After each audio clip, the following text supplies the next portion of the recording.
పోలవరం ప్రధాన ఎడమ కాలువ పనులపై ప్రత్యేక దృష్టి పెట్టి వేగవంతం చేయాలని జిల్లా కలెక్టర్ షాన్ మోహన్ అధికారులను ఆదేశించారు. బుధవారం తుని మండలం కుమ్మరిలోవ వద్ద జరుగుతున్న పోలవరం ఎడమ కాలువ పనులను జిల్లా collector Shan Mohan revenue, irrigation, survey, Polavaram project engineering అధికారులతో కలిసి పరిశీలించారు. పనుల పురోగతిపై అధికారులను వివరాలు అడిగి తెలుసుకున్నారు. ఈ సందర్భంగా జిల్లా కలెక్టర్ షాన్మోహన్ మాట్లాడుతూ తుని మండలం కుమ్మరిలోవ వద్ద పోలవరం ఎడమ కాలువకు సంబంధించి 120 కిలోమీటర్ల పరిధిలో జరుగుతున్న పనులను సంబంధిత అధికారులతో కలిసి పరిశీలించడం జరిగిందన్నారు.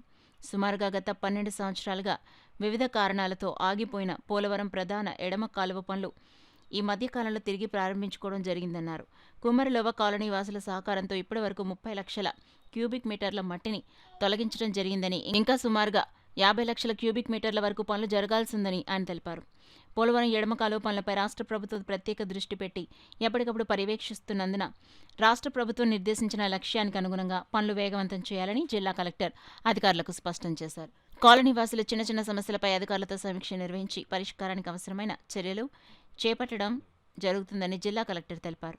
ఈ పరిశీలనలో జిల్లా కలెక్టర్ షాన్మోహన్ వెంట పెద్దాపురం ఆర్టీఓ కె శ్రీరమణి, పోలవరం ఎడమ కాలువ ఎస్సీ యేసుబాబు, ఈఈ గోవిందరాజు, తుని తహసీల్దార్ జీవి ప్రసాద్, ఇతర ఇంజనీరింగ్ అధికారులు తదితరులు పాల్గొన్నారు. లెఫ్ట్ మెయిన్ కెనాల్ సంబంధించి అరౌండ్ 110 నుంచి 120 కిలోమీటర్ చైనేజ్లో జరుగుతున్న వర్క్స్ ఈరోజు పర్యవేక్షించడానికి వచ్చామండి. ఇక్కడ నాతో పాటు ఆర్డీఓ గారు, ఎస్సీ గారు, తర్వాత కన్సర్న్ ఈఈ అందరూ ఉన్నారు.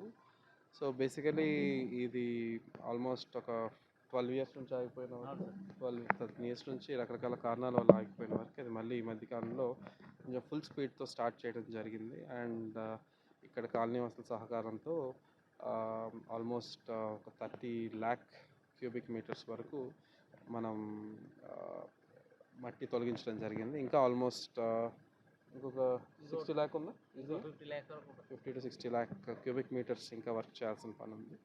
ఈ సమయంలో కొంచెం చిన్న చిన్న ఇష్యూస్ వస్తున్నాయి. సో అది ఒకసారి రివ్యూ చేసుకుందాం ఉద్దేశంతో ఇవాళ ఎంటైర్ టీమ్తో రావడం జరిగింది. సో ఒక 1-2 వీక్స్లో కొంచెం వాటికి సొల్యూషన్స్ తీసుకొని దాన్ని ముందుకు ఎలా వెళ్ళాలి, ఎవరికి ఇబ్బంది లేకుండా వెళ్ళాలని ప్లాన్ చేసుకుంటాం.